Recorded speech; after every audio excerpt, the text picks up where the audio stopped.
जी देख सब मूर्छित है गए, जल्दी जा संभालो। सब ब्रजवासी इनको लगायो, कोई जल लेके आ रहा हो, कोई जलपान करा रहा है, गोपी इनको ले लेकर के घर की ओर भाग रहे हैं। ऐसी विरह वेदना सबके चित्त में है रही है। बंधुओं एक बात कहूं आपसे, लिख लीजिएगा। बद्रीनाथ आपको मुक्ति दे सकता है, जगन्नाथ आपको महाप्रसाद देंगे, द्वारिका आपको सुख देगा, रामेश्वरम आपको पुण्य देगा, वृंदावन केवल विरह दे सकता है। केवल विरह है वृंदावन के पास, केवल प्रेम है वृंदावन के पास। और एक दिन आया वो समय जिसकी किसी को प्रतीक्षा नहीं थी। कंस ने अक्रूर जी को भेजा कृष्ण और बलराम को लाने के लिए। नारद जी महाराज ने आकर के भगवान से कहा कि ठाकुर जी अब आप ब्रज में ही लीला करते रहेंगे कि आगे की द्वारिका लीला, मथुरा लीला ये सब कैसे होंगी? ठाकुर जी बोले, सांची पूछो नारद, तो मैं भूल चुका हूं कि मैं परमात्मा हूं, मैं भूल चुका हूं कि त्रिलोकी स्वामी हूं। आप सब देवता मंत्रणा करके कुछ ऐसा व्यवस्था करो ना कि कोई और संभाल ले वैकुंठ को, कोई और कर ले आगे की लीला। मैं इन ब्रजवासियों के बगैर रह नहीं पाऊंगा, और मैं तो फिर भी चला जाऊंगा क्योंकि मैं परमात्मा हूं, मेरे अंदर मोह नहीं है। पर ये ब्रजवासी, इनको तुमने झूठे को जाकर अगर बोल दिया ना कि श्री कृष्ण जा रहे हैं, इनके प्राण निकल जाएंगे। मुझे जाता हुआ देखना तो इनके लिए सबसे बड़ा दुर्भाग्य होगा। नारद जी ने बैठ करके भगवान से बहुत देर चर्चा की और ठाकुर जी से कहा, नाथ आपको आना पड़ेगा और कोई उपचार नहीं।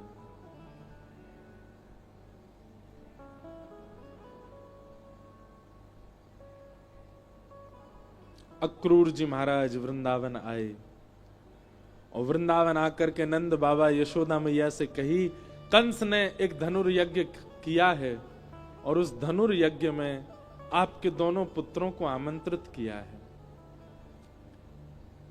यशोदा मैया बोली, इतने राक्षस भेजे वाने हमारे लाला मारवे के काजे और अब निमंत्रण भेज रहे हो? बोले नहीं नहीं, आपको शायद कोई गलत सूचना मिली, वो राक्षस कंस ने नहीं भेजे हैं। कंस तो इन दोनों को सम्मानित करना चाहते हैं। हमने सुना कुछ दिन पहले बहुत जोर की बारिश हुई तो इन्होंने गिरिराज्य उठा लिए थे, सब आप सबकी रक्षा की। तब से महाराज कंस के नित्य मन में चलता है कि कृष्ण बलराम दोनों आवे और उनको मैं सम्मानित करूं। सम्मान देने वाला कभी राक्षस भेज सकता है? सबके मन में तो विश्वास हो ही नहीं रहा था कंस की बातों पर ठाकुर जी ने मन बनाया कि अगर मैं नहीं बोला तो ये सब तो भेजेंगे ही नहीं। ठाकुर जी अपना रूप बदल के, रंग बदल के और थोड़ा भाव बदल करके सब ब्रजवासियों के बीच में आके बोले, ठीक है भैया, तुम सबरे ब्रजवासी बड़े मतलबी हो। जब राक्षस आ जाए, जब कालिया नाग आ जाए, जब इंद्र वर्षा कर दे तो कन्हैया कन्हैया कहते सबरे डोरेंगे। लेकिन आज एक राजा हमको सम्मान देना चाह रहे हो तो तुम सब चाहो नहीं हो कि हमें सम्मान मिले? इस बात को सुन के सब ब्रजवासी मौन हो गए। ठाकुर जी ने पत्थर रख के ये बात कही।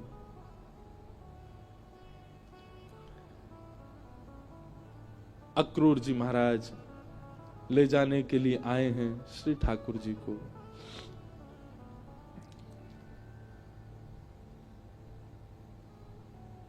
गोपियां, गोप ग्वाल, ब्रज के सब ब्रजवासी मन ही मन विचार कर रहे हैं और विधाता से प्रार्थना कर रहे हैं कि अहो विधाता स्तवन क्वचित् दया संयोज मैत्र्या प्रणय देहिना। अरे विधाता, तेरे अंदर दया नाम की चीज नहीं है क्या?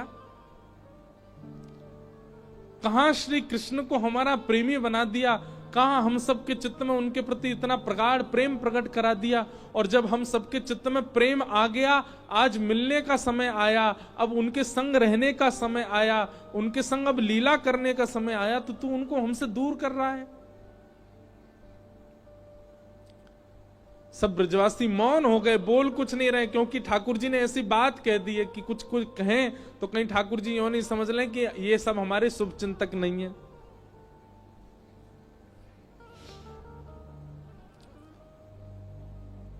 सब ब्रजवासी आज अपने घर नहीं गए, नंद भवन के द्वार पर बैठे हैं और पूरी रात सब सूर्य नारायण से प्रार्थना कर रहे हैं, हे सूर्य नारायण आप कल उदित मत होना, क्योंकि आपके उदित होते ही लाला हमें छोड़ के चलो जाएगो।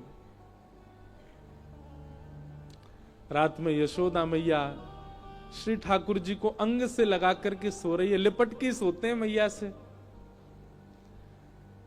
मैया को तो थोड़ी घबराहट हो रही है कि मेरो लाला 2 दिन के काजे मथुरा जा रहा है, पर ठाकुर जी के हृदय में तो इतनी वेदना है, इतनी वेदना है। बार बार मैया के वक्ष में अपना मुख रख देते हैं और बार बार मैया के तन की सुगंधी को ठाकुर जी भीतर लेते हैं, रोने लग जाते हैं, नेत्रों से अत्यंत आंसू गिरते हैं कि अब ये सुगंधी मुझे कभी नहीं आएगी,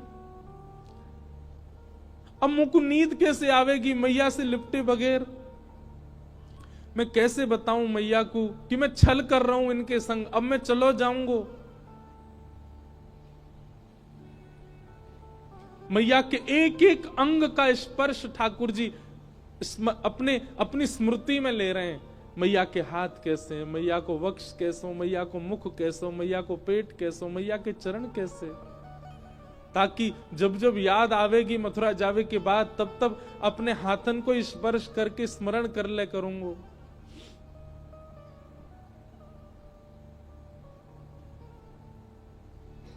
मैं एक बात अभी कह रहा था पिछली कथा में, गोपियों का विरह सबने सुना, ब्रजवासियों का विरह सबने सुना, वृंदावन का विरह सबने सुना, हमारी किशोरी जी का विरह भी सबने सुना, पर श्री कृष्ण का विरह किसी ने नहीं सुना। गोपियां वेदना में हैं, ब्रजवासी वेदना में हैं, वृंदावन वेदना में हैं, सब सखियां वेदना में हैं, श्री जी भी वेदना में हैं, पर किसी ने यह विचार क्यों नहीं किया कि कृष्ण भी तो वेदना में है। और मैं व्यास मंच पर बैठ करके कह दूं, संत जनों के सानिध्य में मेरे मुख से निकल रही है ये बात,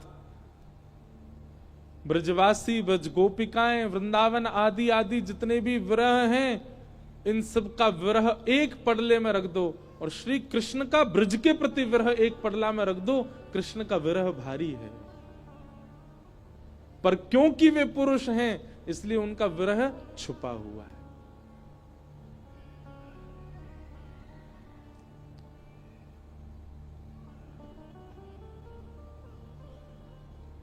ठाकुर जी कैसे संभाल रहे हैं बंधुओं, देखो पीड़ा चित्त में होना और वही पीड़ा मुख पे आ जाना ये एक सामान्य विरह है, पर पीड़ा चित्त में होना और मुख पे न आने देना ये एक विशेष विरह है जो श्री कृष्ण का है। द्वारिका लीला में श्री ठाकुर जी नित्य एक ही करवट से सोते हैं। एक दिन रुक्मणी जी ने कहा कि नाथ आप करवट क्यों नहीं लेते, मैंने बहुत दिनों से देखा है आप एक ही करवट से सोते हो, आप रात में जिस तरफ मुख करके सोते सुबह भी वहीं पाते हो, कोई पीड़ा है, आप कभी सीधे नहीं होते, कभी उस तरफ मुख नहीं करते, क्यों? ठाकुर जी कहते हैं रुक्मणी उस तरफ वृंदावन है, द्वारिका से 1500 किलोमीटर दूर है वृंदावन आज की डेट में, और जिस द्वारिका में ठाकुर जी रहते थे वो तो समुद्र में थी और 2000 किलोमीटर मान लो। ठाकुर जी उस दिशा में चलते नहीं है, उस दिशा की ओर खड़े नहीं होते ज्यादा देर तक जिस दिशा में वृंदावन है। कितना विरह, कितनी याद आती है ठाकुर जी को वृंदावन की। द्वारिका में उन सब दिशाओं में पर्दे पड़े हैं जिन दिशा में वृंदावन है। ठाकुर जी नहीं जाते, सह लेते हैं। आज सुबह सुबह ठाकुर जी यशोदा मैया ते पहले उठ गए और उठ के स्वयं ही स्नान कर लिया। क्यों? क्योंकि अब मैया के ज्यादा स्नेह को मैं आस्वादन करूंगा तो मैं जा नहीं पाऊंगा। मैया उठी, आज आश्चर्यचकित है गई, बोले लाला तू नहा लियो? ठाकुर जी बोले हाँ मैया। तने अपने आप श्रृंगार कियो अपनो? श्रृंगार नहीं किया ठाकुर जी ने, केवल एक तिलक धारण किया है, एक माला पहनी है बस, और आज ज्यादा विशिष्ट श्रृंगार में नहीं है। बोले मैया मैं जल्दी जल्दी मथुरा जाऊंगा तो फिर जल्दी जल्दी आऊंगा ना, या हमारे मोह लगी, तू तो सो रही है तो सोंदा हूं, मैं जल्दी नहा लियो मैया।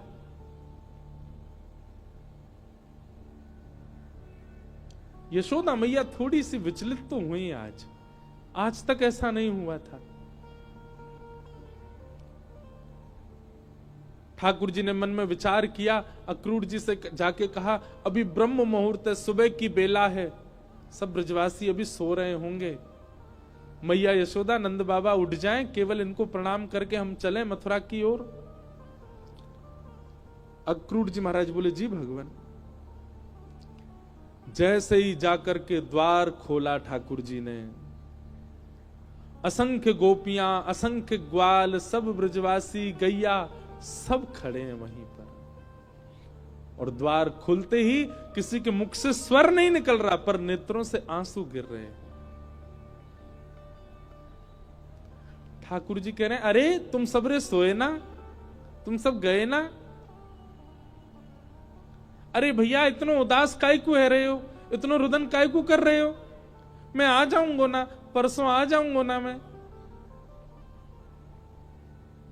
2 दिना की तो बात है, ऐसे निकल जाएंगे 2 दिना तो।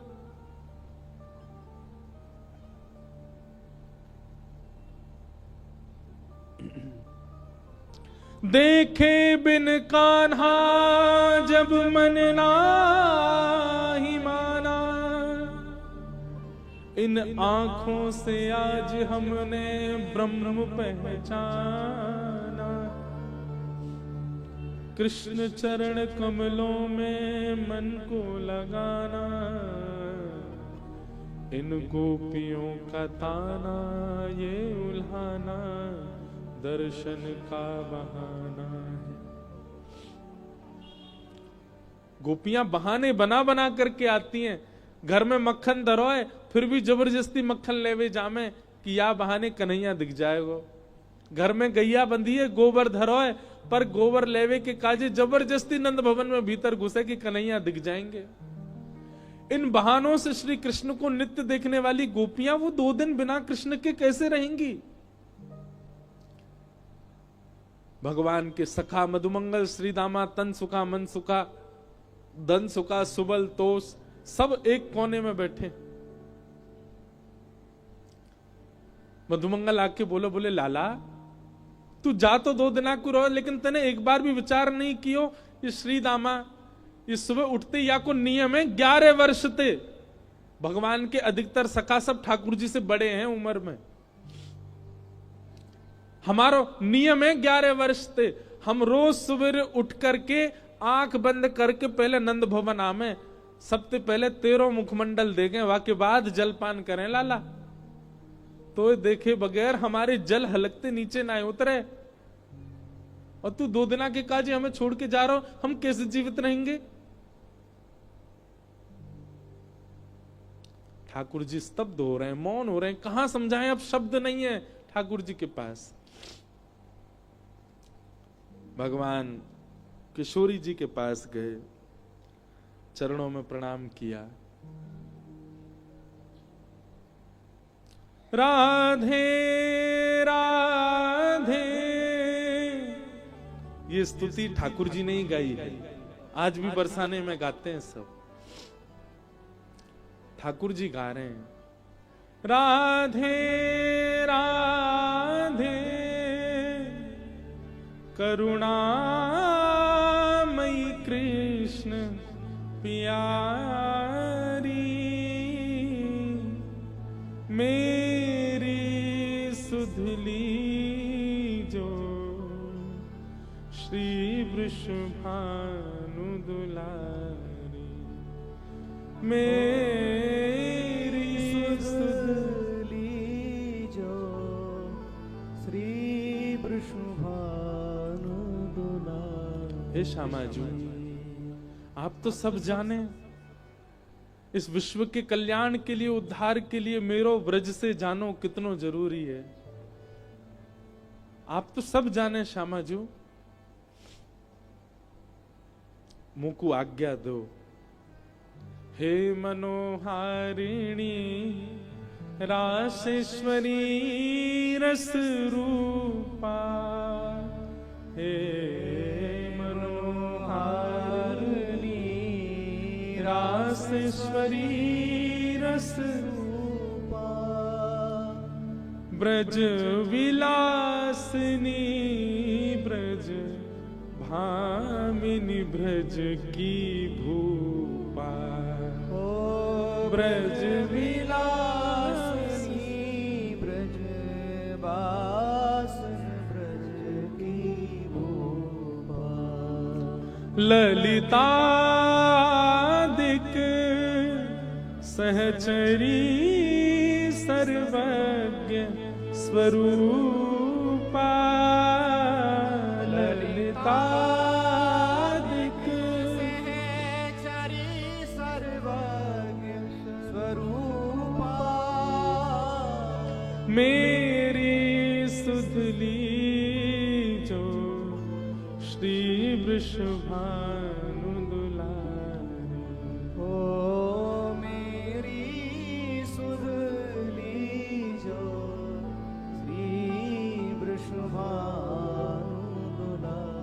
हे श्यामा जी, बस आगे की यात्रा में आप मुंह पे दृष्टि रखी हो। ठाकुर जी बिना नेत्र मिलाए चर्चा कर रहे हैं। किशोरी जी कह रही हैं, श्याम सुंदर या को उत्तर मुंह कहां देना चाहिए, आप ही बता के जाओ। ठाकुर जी बोले क्यों? बोले प्रेमी यदि जा रहे हो है तो दूसरो प्रेमी वाकू रोके नहीं, तो फिर प्रेम काय बात को? प्रेमी जा रहा है तो प्रेमी तो वाकू रोकेगो, लेकिन आप शुभ कार्य के लिए जा रहे हो, मानव कल्याण के लिए जा रहे हो, और शुभ कार्य में यदि कोई जा रहा हो तो उसको टोकना नहीं चाहिए। आप जा रहे हैं विश्व के कल्याण के लिए, मैं आपको रोकूं कैसे, मैं टोकूं कैसे? और मेरो प्रेमी जा रहा है और मैं रोकूं नहीं तो प्रेम कैसा? मुझे कहा करना चाहिए श्याम सुंदर, आप बता के जाओ। आपको आज्ञा दे दूं तो फिर मैं प्रेमी कैसी, जो अपने प्रेमी को दूर जावे की आज्ञा दे रही हूं? मैं टोक दूं, रोक दूं तो शुभ कार्य में टोक लग जाएगी।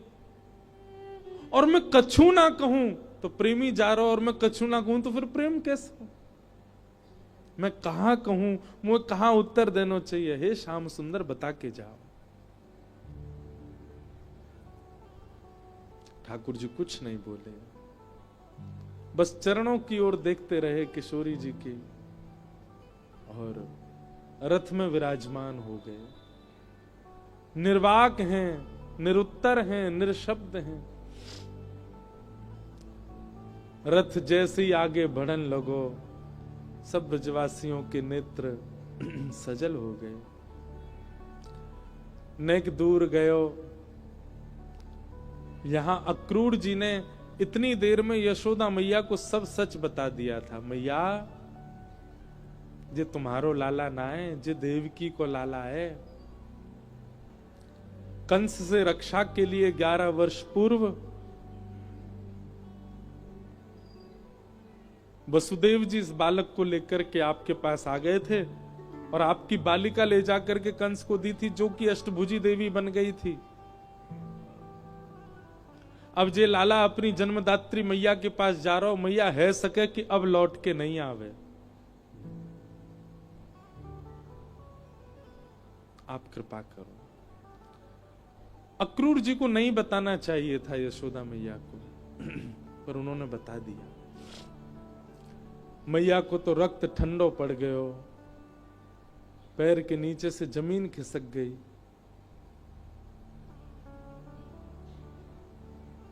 ठाकुर जी रथ में बैठ करके जैसे ही जाने लगे, थोड़ी देर बाद जब रथ के चाबुक की आवाज आई, रथ के पहियान की आवाज आई, तब मैया को होश आयो और निकल के भागी अपने भवन से।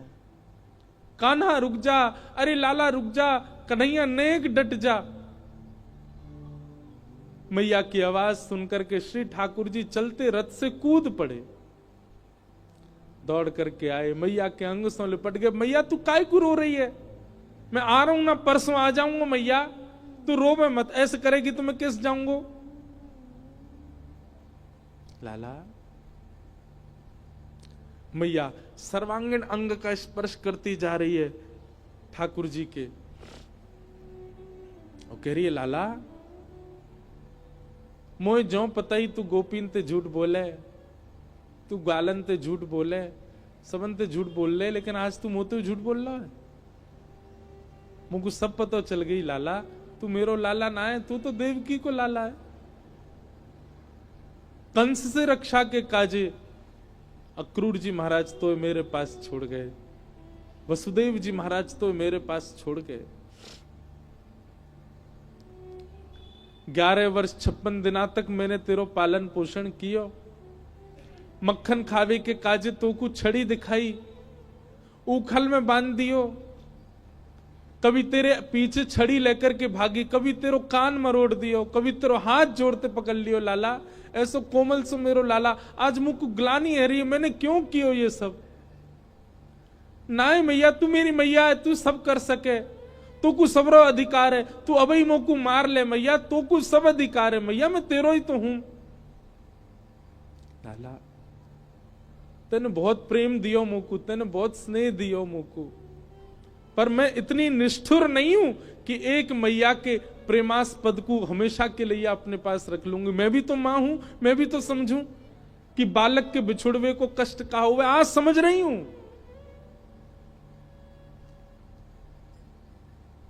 मैंने तो फिर भी तेरो संपूर्ण बालपन देखो, पर जाने तो जन्म दियो वा देवकी मैया ने तो पूरा जीवन कारागृह में निकाल दियो।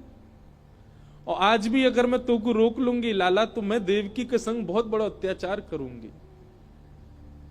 वैसे तो में मेरे प्राण बसे, है सके कि तू यहां तक गयो और शायद है सके कि मैं जीवित हूं ना बच्चू लाला, लेकिन अब समय देवकी को प्रसन्न करवे को है। तू जा, मुझको एक वचन देके जा लाला, तू देवकी को नहीं बताइयो मैंने तेरो हाथ पकड़ो, कान मरोड़े, तो को उखलते बांधो, और दूसरो वचन देके जा लाला। कहा तो कुछ जब भी खबर पड़े कि यशोदा मरणासन अवस्था में है, वह समय आ जाइयो मेरे पास, तो को निहार लूंगी, तो को देख लूंगी लाला, तो चैन ते प्राण चले जाएंगे मेरे।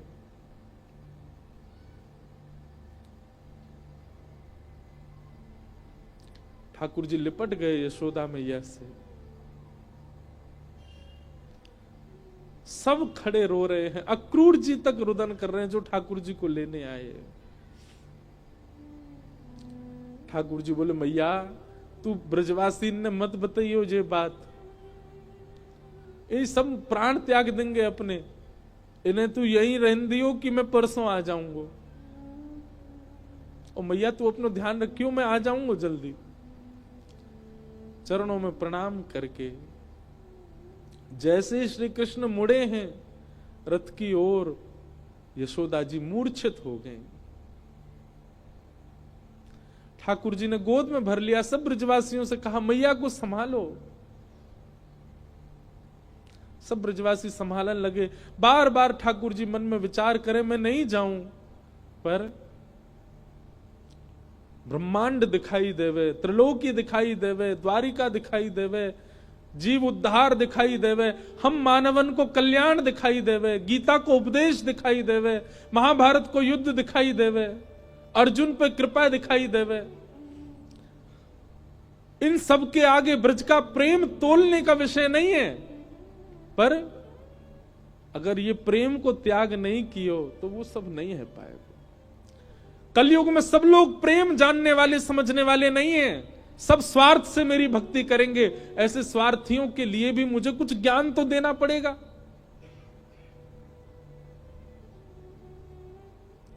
बंधु, हमारे ब्रज के ब्रजवासी पता है क्या कहते हैं?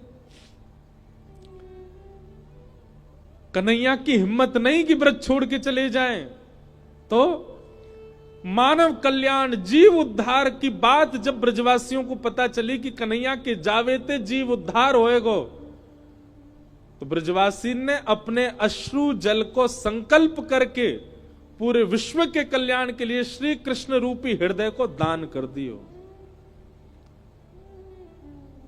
जैसे दान कियो जाए अपनी बहुमूल्य वस्तु को, ऐसी ब्रजवासी ने अपने अश्रु जल को हाथ में लेकर के पूरे विश्व के कल्याण के लिए कि जाओ पूरा विश्व अपना कल्याण कर लो, इनकी वाणी सुन के, इनकी लीला सुन के, इनके वचन सुन करके सब लोग तृप्त है जाओ, वैकुंठ और स्वर्ग के गामी बन जाओ। वैसे तो हमारे प्राण बसे इनमें, पर इनके जावे से यदि सबको कल्याण है जाए तो हम सब इनको भेज नहीं रहे हैं, इनको दान कर रहे हैं आप सबन के उद्धार के लिए। ब्रजवासियों ने दान किया है श्री कृष्ण का विश्व को, नहीं तो कृष्ण हिल नहीं सकते वृंदावन से बिना ब्रजवासियों की इच्छा से।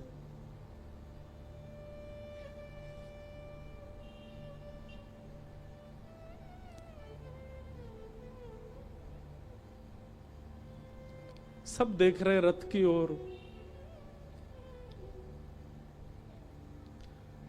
मधुमंगल श्रीदामा चर्चा कर रहे हैं, बोले सुन देखियो लाला अभी आवेगो वापस, वो हमारे बिना रह ही ना पावेगो। इतनो स्नेह इतनो प्रेम जो वाकू दे दियो, जा ही ना पावेगो।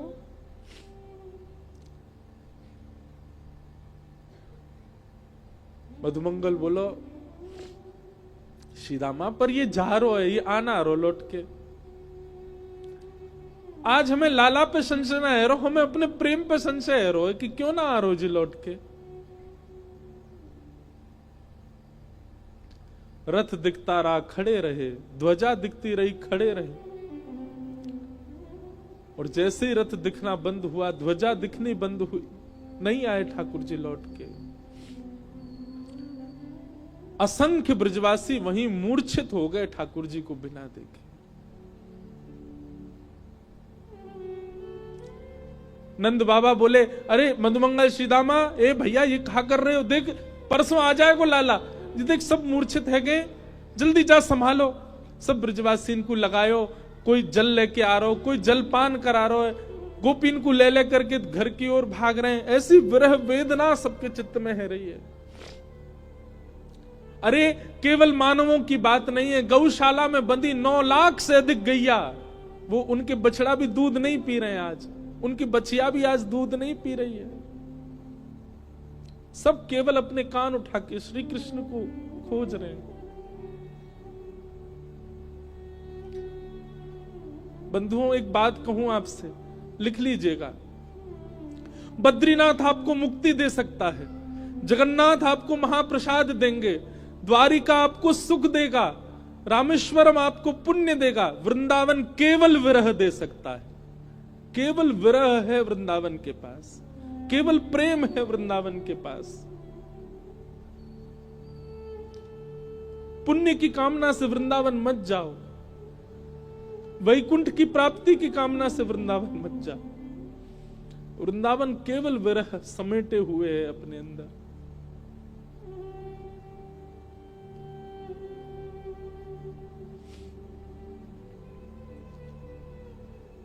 हमारे ब्रज में कहते हैं, वृंदावनम परित्यज्य पाद मेकम न गच्छति। श्री ठाकुर जी वृंदावन छोड़ के एक पग भी बाहर नहीं रखते।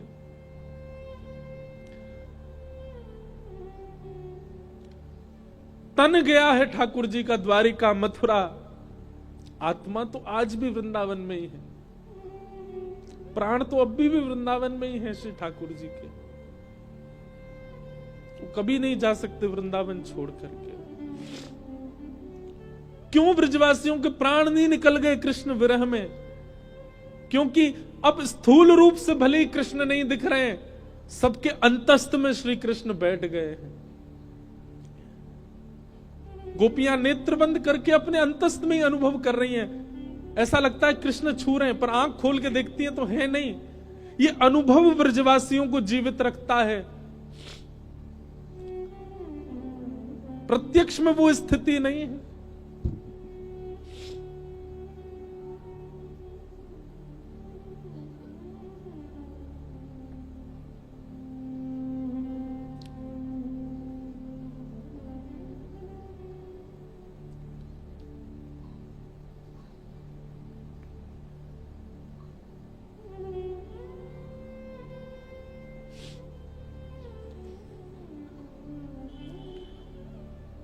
ठाकुर जी मथुरा पहुंचे।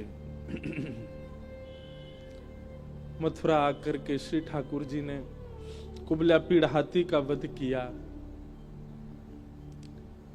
अब ठाकुर जी की लीला में आपको ऐश्वर्य ज्यादा दिखेगा, क्योंकि प्रेमी श्री कृष्ण तो वृंदावन ही रह गए। ऐसा भी कहूं कि ठाकुर जी का स्वभाव वृंदावन में रह गया, अब प्रभाव आगे आ रहा है। वो चंचलता, वो मधुरता, वो प्रियता, अब सब ठाकुर जी ने उसको गौड़ कर लिया। अब ठाकुर जी परब्रह्म की भांति लीला कर रहे हैं, मानो अपने परब्रह्मत्व पर ही ठाकुर जी को क्रोध आ रहा है कि मैं क्यों हूं जिसके कारण मुझे ब्रज छोड़ना पड़ा। कुबला पीड़ हाथी का वध कर दिया। जितने मल्ल थे कंस के कंस के रणभूमि में, सबको मार दिया ठाकुर जी ने। और 50 सिड्डी ऊपर बैठे हुए कंस को देखा। एक छलांग मार करके ठाकुर जी उसके पास पहुंच गए। दोनों भुजाओं में कंस को उठा करके पृथ्वी पर पटक दिया। गिरते ही कंस के प्राण निकल गए। भगवान तुरंत कारागृह की ओर दौड़े। बंधु, एक बात कहूं, ठाकुर जी का एक खेल है, विरह और संयोग, संयोग और वियोग। जिस किसी को भी संयोग का अनुभव हो रहा है, तैयार रहना, वियोग आएगा जीवन में, क्योंकि ये खेल है श्री कृष्ण का। वो ऐसे ही करते हैं, जिसको संयोग देते हैं उसको वियोग देते ही हैं। और जो कोई भी रुदन कर रहा है, जिसके भी चित्त में वियोग, जिसके भी जीवन में वियोग है, परेशान मत होना, एक दिन संयोग होगा।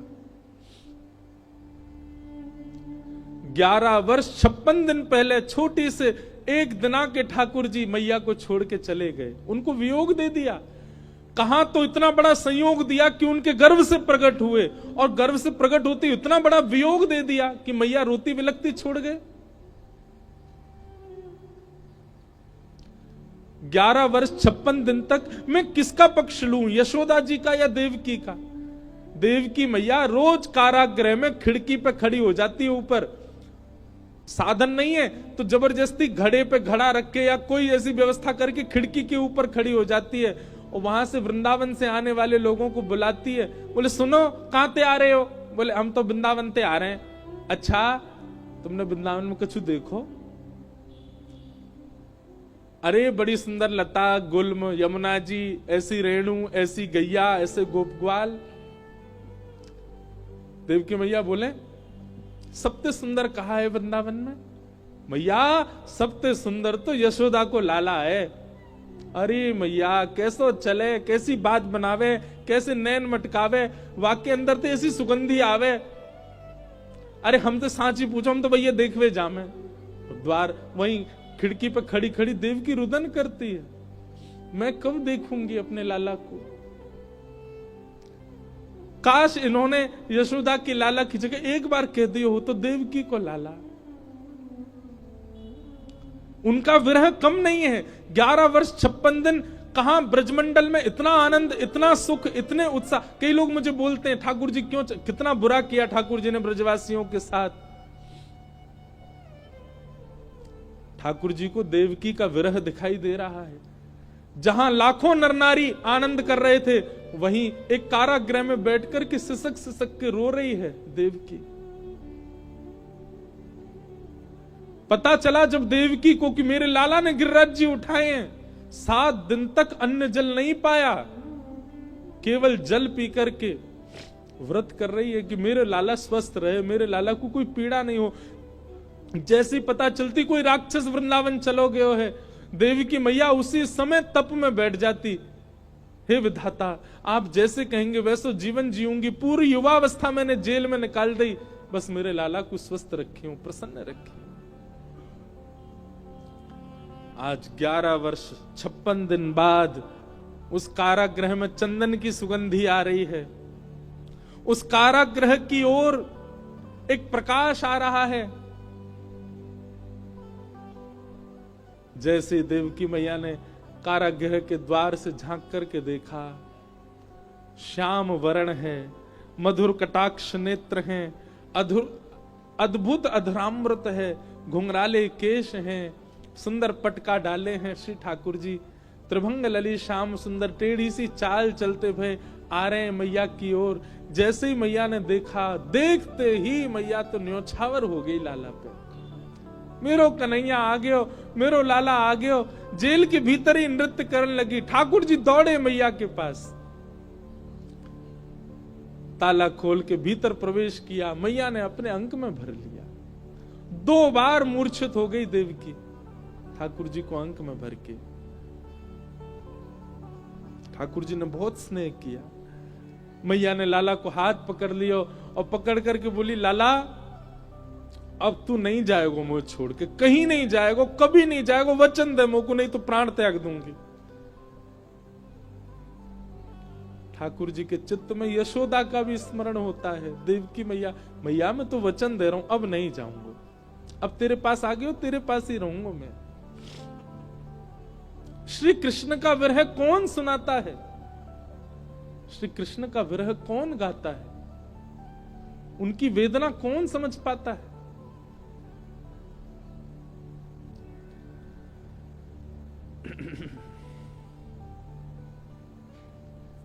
ठाकुर जी ने अपने नाना उग्रसेन को मथुरा का राजा बनाया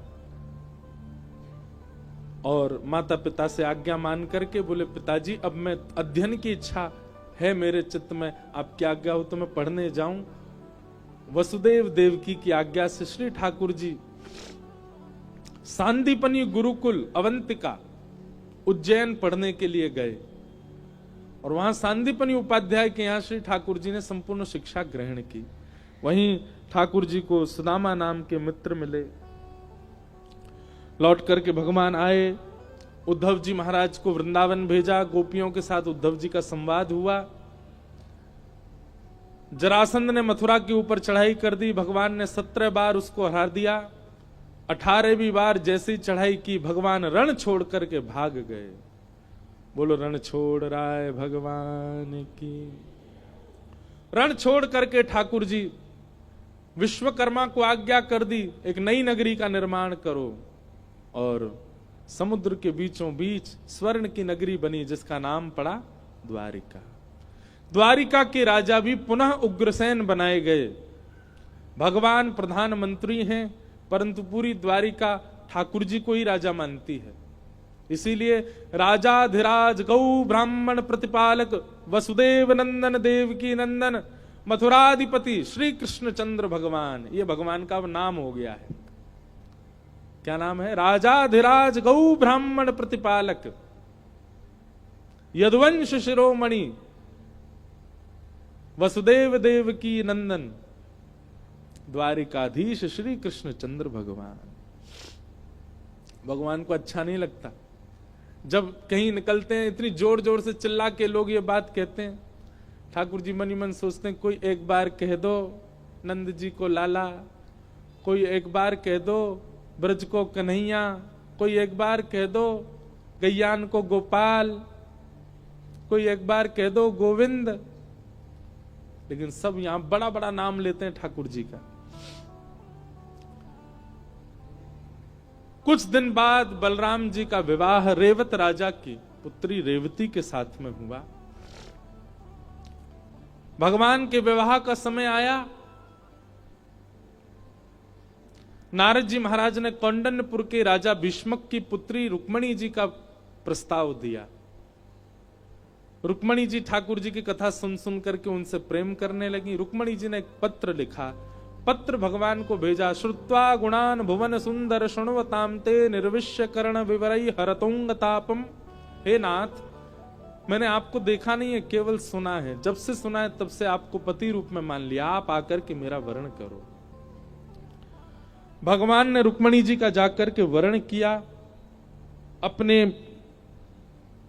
रुक्मणी जी के भाई भी रुक्मी के साथ भगवान की थोड़ी नोक झोंक भी हुई और भगवान का प्रथम विवाह रुक्मणी जी के साथ सुसंपन्न हुआ। रुक्मणी के पश्चात भगवान का द्वितीय विवाह जामवती, तृतीय विवाह सत्यभामा और चौथा विवाह हमारी ब्रज की रस रानी श्री यमुना जी के साथ हुआ।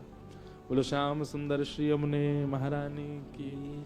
भगवान के जो विवाह हैं, अष्ट प्रमुख विवाह पृथ्वी के पंच तत्व और मानव के भीतर के 4 तत्व हैं।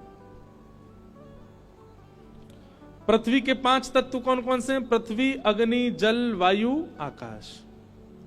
और मानव के भीतर के 4 तत्व कौन से? मन, बुद्धि, चित्त और अहंकार। इनमें से चित्त तत्व जो है मानव के भीतर, वो साक्षात परमात्मा है। तो बचे 3। तो पृथ्वी के पंच तत्व और मानव के भीतर के 3 तत्व, यही भगवान की अष्टपटरानियां। पृथ्वी, कोई भगवान की पत्नी कोई पृथ्वी तत्व है, जैसे सत्यभामा वो पृथ्वी है, जैसे रुक्मणी वो अग्नि है, जैसे यमुना वो जल है। तो पृथ्वी, जल, अग्नि, वायु, आकाश, ये भगवान की 5 मुख्य पटरानी। और हम सब मानवों के भीतर के 3 तत्व, मन, बुद्धि और अहंकार। यहां पर अहंकार अभिमान नहीं है, सेल्फ कॉन्शियसनेस, देहाभिमान। मुझे प्यास लगी, पानी पी रहा हूं, यह भी एक अभिमान है। ये सूक्ष्म अभिमान हम सबके अंदर है। भूख लगने पर भोजन करना, नींद आने पर सोना। ये 3 तत्व हैं, मन, बुद्धि और अहंकार। इन तीनों से भी भगवान ने ब्याह किया। भौमासुर राजा के यहां 16,100 राजकुमारियां बंदी थी। भगवान ने उनको मुक्त किया। उन सब ने भगवान से प्रार्थना की कि आप ही हमें पत्नी रूप में स्वीकार करो। भगवान ने 16,100 राजकुमारियों के साथ विवाह किया। ये कौन है? ये वेद के मंत्र हैं, उपासना कांड के मंत्र हैं। 16,100 ठाकुर जी की उपासना के। ब्राह्मण देवता आपके घर अनुष्ठान करते हैं, आपके हाथ में पुष्प देकर के कहते हैं श्री ठाकुर जी का स्मरण करो। कस्तूरी तिलकम ललाट पटले वक्षस्थले कौस्तुभम नासाग्रे वरमुक्तिकं तरतले वेणुकणे कंकड़म सर्वांगे हरिचंदनम सुललितम कंठे च मुक्तावली गोपस्त्री परिवेष्टितो विजयते गोपाल चूड़ामणि। अब ये पुष्प ठाकुर जी को छोड़ दो। इस प्रकार 16,000 मंत्र भगवत उपासना के जो हैं वे ही भगवान की 16,100 पटरानियां। कितने ब्याह हो गए भगवान के? 16,108। भगवान सबके साथ अलग अलग भवन में एक साथ रहते हैं। नारद जी को भगवान ने गृहचर्या दिखाई, भगवान की नित्यचर्या का दर्शन किया। जरासंध राजा के यहां जाकर के भगवान ने 20,000 राजकुमारों को मुक्त कराया। भीम के द्वारा जरासंध का वध करवाया। पांडवों का राजसूय यज्ञ था, उसमें ठाकुर जी पहुंचे, वहां जाकर के शिशुपाल का वध किया। भगवान अपने बालकों को ज्ञान उपदेश करते हैं पर बालक नहीं मानते, और इसी बात से इन बालकों ने संतों का अपमान किया, जिसके कारण यदुवंश को मरने का श्राप मिला। भगवान बोले 5 गुण यदि आपके अंदर हैं, रूप, यौवन, संपत्ति, बहुसम्मान और कम आयु। रूप, यौवन, संपत्ति, बहुसम्मान और ऊंची पदवी, ये 5 गुण यदि आपके पास हैं और इनके साथ 6वां गुण सत्संग नहीं है, तो ये 5 आपको एक दिन घेर देंगे। आपके पास रूप है लेकिन सत्संग नहीं है तो आप रूप गर्विष्ठ हो जाओगे। आपके पास धन है लेकिन आप सत्संग नहीं करते तो आपका धन आपका नाश करेगा। आपके पास यौवन है, आपका शरीर बहुत बलवान है, युवावस्था है, लेकिन आप सत्संग नहीं करोगे तो ये युवावस्था व्यर्थ हो जाएगी। आपकी कम उम्र में बहुत सम्मान हो रहा है, बहुत कर रहे हैं, प्रेम कर रहे हैं लोग, लेकिन आपके जीवन में सत्संग नहीं है, तो आपका कम उम्र में सम्मान पाना विष के समान। भगवान के पुत्रों के अंदर ये सारे गुण हैं, रूप भी है, यौवन भी है, संपत्ति भी, उम्र भी कम है, ऊंची पदवी भी मिल गई, सब कहते हैं भगवान के बच्चे आ गए, लेकिन सत्संग नहीं है जीवन में। भगवान ने ये बात हम सबको बताई, मेरे खुद के बालकों ने सत्संग नहीं किया और पूरे यदुवंश के नाश का कारण बन गए। भगवान के प्रिय मित्र श्री सुदामा जी का चरित्र सुनाया गया। यदुवंशियों में आपस में एक दिन युद्ध हुआ, लड़ झगड़ करके सब लोग आपस में मरते चले गए। एर का नाम की विषैली घास थी, एक दूसरे पर फेंक दी, धीरे धीरे सबके प्राण निकल गए। बलराम जी महाराज भगवान के आगे हाथ जोड़ते हैं, लाला अब मोए आज्ञा दो। ठाकुर जी ने आज्ञा दी और शेषनाग रूप धारण करके क्षीर सागर में श्री बलराम जी प्रवेश कर गए। भगवान वृक्ष के नीचे बैठे हैं, तभी एक भेलिया ने बाण मार दिया। भगवान ने कहा सब मेरी इच्छा से हो रहा है, तुम्हारी कोई गलती नहीं। पैर में बाण लगा। अपनी संपूर्ण लीला का चिंतन करके ठाकुर जी को लेने के लिए देवताओं ने विमान भेजा। भगवान ने उस भेलिया को ही विमान में भेज दिया, बोले जाओ। बोले आप कैसे आएंगे? भगवान बोले हम पे बहुत तरीके आने का, हम आते हैं। उद्धव को ज्ञान उपदेश किया, मैत्री मुनि को ज्ञान उपदेश किया। इसी को भागवत धर्म कहते हैं। अद्भुत प्रसंग है श्रीमद् भागवत जी का, भगवान कृष्ण उद्धव संवाद। हम सबको प्रणाम करते हैं। हम साल में एक बार बद्रीनाथ कथा करते थे तो वहां उद्धव कृष्ण संवाद ही करते थे, पर 2 साल से अभी जाना नहीं हुआ। अब अगले वर्ष यदि जाएंगे तो वहां पुनः उद्धव कृष्ण संवाद होगा। भगवान ज्ञान उपदेश करके उद्धव जी ने पूछा कि नाथ आप चले जाएंगे तो हम कैसे जीवित रहेंगे? हम भक्तों का आश्रय क्या है? आपके जाने के बाद हम किसकी शरण में जाएंगे? तो भगवान बोले उद्धव मेरी ओर देखो। और ठाकुर जी एक दिव्य ज्योति में परिणित हो गए। 7 बार आकाश में भ्रमण करते हुए तिरोधाय प्रविष्टो यम श्रीमद् भागवतार्णवम, ठाकुर जी भागवत में आकर के विराजमान हो गए। ये श्रीमद् भागवत कोई ग्रंथ नहीं, कोई पोथी नहीं है, साक्षात श्री कृष्ण है। श्री कृष्ण का वांग्मय स्वरूप है। कुछ और लीलाएं हुई। यहां अर्जुन ने जाकर के सबको बता दिया, भगवान लीला पूरी करके चले गए। पांडव परीक्षित को राज्य गद्दी पर बिठा के स्वर्गारोहण को चले गए। परीक्षित जी महाराज बड़े हुए, एक अपराध संत का बना, ब्राह्मण ने श्राप दे दिया। 7 दिन तक उन्होंने शुकाचार्य जी से कथा सुनी। आज 7वां दिन है। सुखदेव जी महाराज कहते हैं परीक्षित तुमने 7 दिन तक कथा सुनी, आज कथा का विश्राम है। तक्षक सर्प आकर के तुमको डसेगा, बताओ तुम्हारे मन में क्या चल रहा है? श्री परीक्षित जी महाराज कहते हैं भगवान मृत्यु देह की होती है, आत्मा की नहीं होती। ये कथा सुनकर के, नियम करके, अनुष्ठान करके, ठाकुर जी से प्रेम लक्षणा भक्ति करके शरीर तो व्यक्ति यहीं छोड़ देता है, उसकी आत्मा परमात्मा में विलीन हो जाती है। आपकी कथा से भी मैं अब इस बोध से अवगत हो गया हूं कि तक्षक सर्प शरीर को डसेगा, शरीर तो यहीं रह जाना है, आज नहीं तो कल। आज आकर के डसेगा तो आज ही रह जाएगा, पर मेरी आत्मा आपकी कथा के द्वारा इतनी प्रसन्न हो चुकी है, इतनी ज्ञान युक्त हो चुकी है कि वो मुक्त होकर के भगवत धाम को प्रस्थान कर जाएगी। त्वं तु राजन मरिष्येति पशु बुद्धिम इमाम जहि।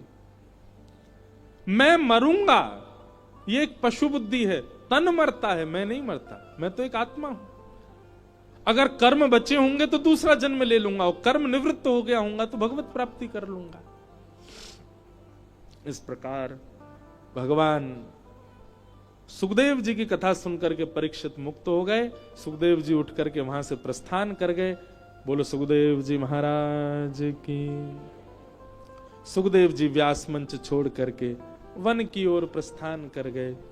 तक्षक सर्प ने आकर के स्पर्श किया, राजा परीक्षित का देह जल गया और उनकी आत्मा दिव्य आत्मा हो गई, और विमान में आरूढ़ होकर सबको दिखते हुए, सबको दर्शन देते हुए श्री परीक्षित जी महाराज भगवत धाम को प्रस्थान कर गए। बोलो भागवत महापुराण की। की जय। यहाँ पर और भी कई प्रसंग हैं, सबको हम प्रणाम करते हैं। मार्कंडेय ऋषि ने प्रलय का दर्शन आदि किया, सबको हम वंदन करते हुए श्रीमद् भागवत जी का अंतिम श्लोक सब लोग मेरे साथ 3 बार दोहराएंगे। नाम संकीर्तनम यस्य नाम संकीर्तनम यस्य सर्व पाप प्रणाशनो सर्व पाप प्रणाशनम् प्रणामो दुःख समनः प्रणामो दुःख समनः तम नमामि हरिम परम। तं नमामि हरिं। सुनकर के सब लोग बोलो और बिल्कुल शुद्ध उच्चारण कीजिए भागवत जी का अंतिम श्लोक, विश्राम श्लोक। नाम संकीर्तनम यस्य नाम संकीर्तनम यस्य सर्व पाप प्रणाशनो सर्व पाप प्रणाशनम् प्रणामो दुःख समनः नामो दुःख समनः तम नमामि हरिम परम। तं नमामि हरिं परम्। नाम संकीर्तनम यस्य नाम संकीर्तनम यस्य सर्व पाप प्रणाशनो सर्व पाप प्रणाशनम् प्रणामो दुःख समनः प्रणामो दुःख समनः तम नमामि हरिम परम। तं नमामि हरिं परम्। नाम संकीर्तनम यस्य सर्व पाप प्रणाशनो प्रणामो दुःख समनस्तम नमामि हरिम परम। जिन भगवान का नाम इतनी सामर्थ्य रखता है कि उस नाम का आश्रय लेने वाला अपने समस्त प्रकार के पापों से मुक्त होता चला जाता है, ऐसे प्रभु श्री नाम के आश्रय को हम बारंबार प्रणाम करते हैं।